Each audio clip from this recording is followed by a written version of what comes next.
Maaring kilala niyo siya dahil sa naging viral video niya na pinost ng kanyang anak. He graduated Bachelor of Education, major in Generalist, a magna cum laude. Kasama natin ngayon si Tatay Edwin Salvador. Hi, Tatay Edwin. Hello po. All the way from Bulacan? Opo. Anong pakiramdam ng magna cum laude gumraduate sa edad na 46 years old? Actually po, ma'am, sinabi nga sa amin, honor daw kami. Hindi po ako makapaniwala hanggang di po ako nasabitan at di bumababa po nung stage. Kaya po ako naiiyak doon sa video ko na yon. Alam niyo po yung, ramdam na ramdam po ninyo yung presensya ng Panginoon sa buhay po namin. Na tagal ng pinagdaanan, ang hirap ng pinagdaanan, tapos ang gusto ko lang po makagraduate, tapos makapagturo. Pero may mga bonus pa po na may Latin honor pa nga, tapos at mukha po ngayon, nandito po ako, na-interview pa. Ang galing nga po ng storya niyo eh. Opo. Kasi kayo po ang magpapatunay na wala imposible kapag tinuloy-tuloy mo yung pangarap mo. Pag Opo. masipag ka, determinado ka, porsigido ka. Kasi hindi po naging madali yung buhay niyo eh. Yes po. Dati po, yearly honor po ako nung elementary. May pagkakataon po na hindi ako makaka-attend ng graduation honor ako. Kasi po, walang madamit na maayos. Tapos yung medal, kailangan bayaran. 35 pesos lang po yata Hindi niyo yun. mabayaran yun, no? Opo, kasi nga po, ma'am, ang hirap po ng buhay po talaga. So kahit honor kayo, hindi kayo ma-attend ng graduation? Sa awa po nung teacher ko, sige, ikaw, umating ka na, ako na lang magbibigay, ako na lang magbabayad. Si nanay po, nung maliit po kami, naglalako po siya ng mga patis, suka, toyo, kahit ano pong pwedeng pagkakitaan. Pag sinabi niyo naglalako, yung naglalakad talaga sa May kalye. dala pong bayong. Tapos namimilapil po siya.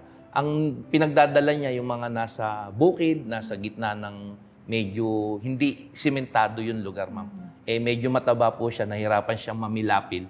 Gagawin niya po, literal po yun, ginagapang niya yung bukid. Ang tatay ko po, una po siya, isa po siyang laborer lang, pangkaraniwan na manggagawa sa isang textile company na kung saan minimum lang yung sweldo, pinagkakasya lang po ni nanay kung ano yung... Tapos yung bahay niyo pag bumabagyo, di ba? Opo, Nung bata yung kayo. bahay po namin, up and down, yung baba po ay open. Yung kasama naming naglalaro yung mga bibe, manok. Tapos po yung itaas, yun lang po yung medyo buo, pawid. Na kung saan pag bumabagyo, sumasayaw po yun. Sumutulo? May parte pong tumutulo, may parte po na hindi Kaya po yung nanay ko, para siyang inahin na manok. Nakailalim kami sa kanyang pakpak kasi nga umuulan, malamig. Tapos po, kasabay po noon na ginugroom niya kami na pinapangaralan niya kami na nakikita nyo yung hirap natin sa buhay, magsumikap kayo, pag malaki na kayo, mag-aral kayong mabuti. Kasi ang pag-aaral, pagka nakagraduate kayo, magkakaroon kayo ng magandang trabaho. Yun po. Second year po noon, nag-iigib na ako, nag-Aguador. Piso, isang container ang bayad. Inaakyat ko pa po yun. Medyo malayo din. Inaakyat ko pa yun sa second floor ng bahay para po... Pag nakasampung container ako, may 10 piso ako, meron na akong baon. May pambili na ako ng lunch na kung saan yung flying saucer na tinapay, yung monay na may margarine at Yun na po tanghalian ko. Pagdating po nung gabi, pag uwi galing school, mga alas 12 ng gabi, naguhugas po ako ng jeep. Binigyan po ako ng 20, 25 pesos. Noon po. Pero 20 years old kayo nung nagpakasal kayo, di ba? Nadala ng bugso ng kabataan na hindi naman pinilano pero kailangan panindigan yung responsibilidad. Tumira po kami dun sa kusina ng mother ko. Minsan po, nandun kami sa nanay ko, minsan lipat kami sa biyenan ko. Mahirap, ma'am, kasi nga po, hindi naman nakatapos ng pag-aaral. Alam niyo po yon na para kang bala ng kanyon, kung saan ka itutok, kung saan ka ibugan. Kailangang sipagan para po magkaroon ng pagkakakitaan. Kasi nabalitaan ko, nagtrabaho kayo sa katayan ng manok, Opo. gawaan ng sapatos, Yes po. gawaan ng maong, Opo. paggawaan ng blinds, Opo. sa fast food, Opo. tubero, Opo. tendero, nagpa-bilyar, Opo. nagpa-video game, Opo. nagkumpuni ng mga sirang appliances. Ayoko po kasi nung patay na oras, gusto ko po laging productive po lagi na may pinagkakaabalahan. Pero nung habang nagtatrabaho kayo ng iba't ibang namamasukan kayo, di ba sabi niyo yung desire niyo sa pag-aaral nandun pa rin talaga? Hindi po nawawala po yun, ma'am. Yung card ko po, nung high school, 1994 po yun, tinago ko po yun. Kasi nga po, alam ko po gagamitin ko siya pagdating ng araw. Yun. Tinago ko po yun dahil nangangarap po ako at gustong-gusto ko pong mag-aral. Gagamitin ko po yung card na yun pag nag-enroll ako ng kolehiyo. Paano kayo nakapag-college nga? Kasi di ba nag-security guard kayo? Opo, nag-resign po ako. Tapos po, sabi po nung kapatid ko, Kuya, wala nang mag-aaral kasi gumraduate na po yung panganay ko nung panahon na yon. Ito na yung time, Kuya, para mag-aaral ka. Paano ako mag-aaral? Pumapasok ako. Magre-resign ka, Yun nga po, nag-resign Sa pagiging na. security guard? Yes po. Saan kayo nagsi-security guard nun? Doon po sa eskwelahan na pinag-aralan ko. Sakto naman po, nag-resign ako, talagang gusto kong mag-aral. Nag-open po sila ng College. ng college ng elementary education. Kami po bali yung pioneer. Nagbayad kayo ng pang-college nun? Sakto po Libre po. Opo. Ang galing Alam niyo po naman. yung ang Panginoon ang gumagawa ng paraan. Siya po yung nagpo-provide ng lahat ng pangailangan. Opo. Nung magka-college ako, naging free tuition sa mga state university at saka state colleges. Ilang taong kayo nun, nung una kayo nag-college? Ano po, ma'am? 42 po ako. 2018, no? 2018. Oo, 2018 may chance talaga pag gusto mo. Opo, So, nung opo. nakapasok kayo ng college, paano yung pakiramdam na yun? Nakakasiwa, ma'am. Bakit? Kasi po, hindi ako sanay sa tablet. Ah, Opo. Ilang buwan po bago ako mag-enroll ng college, ang hawak ko pong cellphone ay keypad. Ano, ma'am alam niyo yung feeling na yung dating binabantayan kong gate ay dadaan ako, hindi na bilang empleyado o gwardiya, dadaan na ako kasi estudyante na ako. nung naging estudyante kayo, nagtatrabaho pa kayo? Opo. So, pinagsabay nyo, working student? Yes po, ma'am. Ang pasok po namin sa school ay 3 hanggang po 9 ng gabi. Sa umaga po, ma'am, nagsa-sideline po ako kung ano po pwede kong gawin. Aircon, electric fan, washing, anything po. Kahit po lababo, baradong toilet bowl. O paano kayo nag-aaral nun? Kasi sa umaga nagtatrabaho kayo, tapos 3 to 9 eskwelahan. Opo. So meron na lang kayong 9 to 12 para Yun po. mag-aral. Opo, yun po, sakto po. Yung oras na yun, sinabi nyo, ma'am. 9 to 12, nag-aaral ako, gagawang output. Kasi nga, matutulog. Pag kinabukasan, iba na naman yung routine. Paano po ginagawa nyo pag minsan napapagod kayo? Kasi nakakapagod yung ganung klase Ano ng nga buhay. po naalala ko nga po, ma'am, minsan po, nagkaklase kami. Dahil sa sobrang pagod po. Nagulat ako, nagtawanan yung mga classmate ko.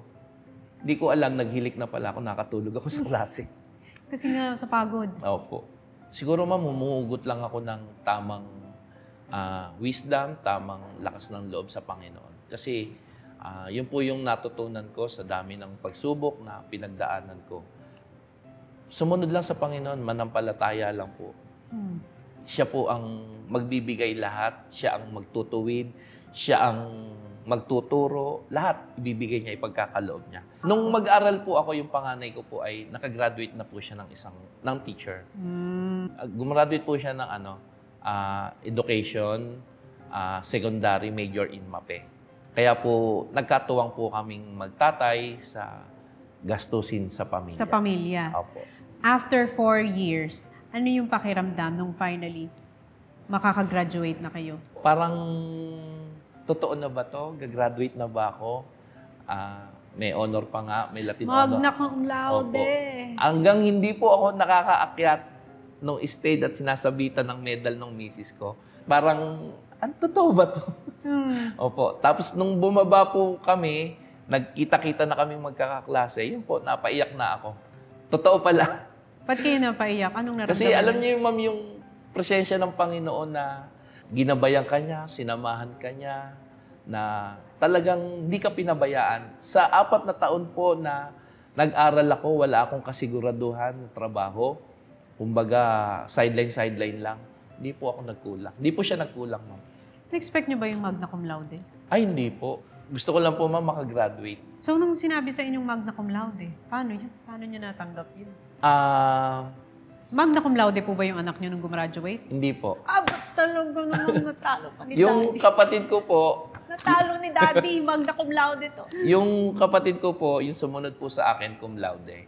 Oh, Yung pangatlo, pang-apat, Mataas din po grade nila, pero hindi naman, wala po sila Latin honor. Sabi nga daw po ng iba, hinigitan pa kayo ng kuya nyo. Ay, nga. Opo. Naalala po nung kapatid ko, yung sabi ng nanay ko na, sa inyo naman talagang magkakapatid, ang kuya mo, Eka, ay hindi lang nakapag-aral. Pero kung makakapag-aral yan ang pinakamatalino sa inyo. Sinabi ng nanay niyo. Opo, nung nabubuhay pa po siya. Bago po ako gumraduate, February, namatay po nanay ko. So, di niya nakita yung pag-graduate niyo? Pero alam niya na po yun. Alam niya? Opo, nag-graduate Kahit hindi po. niya nakita ng physical, Opo. in spirit nakita ka niya Yes, ma'am. na gumraduate. Alam niyo, ma'am, yung mga graduation picture ng mga kapatid ko, ayaw pong ipasabit ng nanay ko. Kasi daw po, wala daw po akong graduation na picture na isasabit. Pero ma'am, ngayon pwede na. Pwede na. Opo. Tingin ko kaya rin kayo naiyak kasi dinedicate nyo ba yun sa nanay nyo? Opo. Kasi nga po, hindi niya na po nakita. Yun po. Pati po lola ko, ma'am, mamamatay na lang po ang lola ko nung gusto niya pa po akong pag-aralin. Hindi nga po pinalad nung panahon na yun. Ngayon pa lang. Ano natutunan nyo sa lahat ng pinagdaanan nyo? Maging matyaga, huwag tumigil na mangarap, magpursige po lagi. Yung alab, kailangan laging nandoon eh. Huwag panghihinaan ng loob, tapos po manalig sa Panginoon lagi. Yun po ang una. Sumandal lang, maniwala sa Panginoon. Ano pa pakiramdam nyo na nag-viral kayo? Nung parang, ano ba yan? Ganun, parang ayoko. Sa TikTok? Opo, parang ayoko. Kasi nga, baka sabihin, nagyayabang. Ganun. Pero nung marami pong nag-chat sa akin, hindi ko naman makakakilala, sabi, Sir, nakaka-inspired po yung story nyo. Ang galing nyo po, dahil po dyan, mag-aaral po ako. Uli, katulad nyo din po ako, maagang nag-asawa. Pero dahil po napanood ko yung video nyo, mag-aaral po ako uli. Sabi niya gano'n. May mga taga-ibang bansa pa, ma'am, na nagsasabi na, Sir, ang galing nyo. Tutuloy ko yung pag-aaral ko. Nakaka-inspired po kayo. Yun po. Nung dahil po doon, sisikapin ko na mas galingan pa doon sa profesyong pinili ko. Pag naririnig nyo po yung salitang yon, na-inspire ako sa iyo, na-inspire ako na ituloy ang aking pag-aaral. Ano yung pakiramdam nun na nakaka-inspire kayo ng ibang tao? Yun po. Katulad po nung nag-aaral ako, na kung saan nangungusap siya. Ngayon naman, iba naman na yung konteksto ng pangungusap niya. Kasi nga, hindi ko naman kilala yung mga tao na yun. Tapos, bigla-bigla na lang may magsasabi. Parang sinasabi ng Panginoon, nakagraduate ka na. Ayan na. Natupad mo na yung pangarap mo. Binigay ko na sa'yo. Galingan mo. At yung philosophy ko po kasi sa pagtuturo para po akong maging ilaw ng mga bata na kung saan ako yung magtuturo sa kanila, mag-guide sa kanila. Hindi lang po para matuto ng nilalaman ng libro, kundi magkaroon sila ng tamang pagpapahalaga sa kanilang pamilya, sa kanilang sarili, sa lalo tigit sa Panginoon, sa bansa, ganun po. Na maging gabay, maging ilaw nila habang sila'y nag-aaral. Ngayon po, teacher kayo? Opo. Teacher po ako ngayon sa isang private school, sa Garden Angel Integrated School, na kung saan di pa po ako nakakagraduate, hinard na po nila ako. Opo. At nakakatuwa dahil hindi po nila tiningnan yung aking edad na may nakita po sila na siguro nga na qualification kaya po nila ako tinanggap. Yun din po, nagpapasalamat po ako sa mga tao na katulad nila na tumutulong sa mga kamukha ko na nagsisikap at medyo late na sa gantong larangan pero still ay tinanggap pa rin po ako nila. Di ba teacher po kayo ngayon? Pero kung kayong tatanungin ko, who's your greatest teacher in life? Siguro po yung aking ina. Kasi po, kung matindi at mahirap yung pinagdaanan ko, lalo po yung aking ina. Na kung saan sinisikap niya na sa maliit na kita ng aking tatay, inaayos niya po kaming magkakapatid. Kaya po, lahat kaming magkakapatid ngayon ay mga guro na. Siya po. Doon po sa mga siguro na may kakayahan na tumulong sa kapwa, baka kayo yung iniintay na instrumento ng Panginoon para tumulong po sa mga kagaya ko. Marami pong katulad ko, nag-iintay lang po ng pagkakataon. Baka sila na yung gamitin ng Panginoon para makatulong sa iba.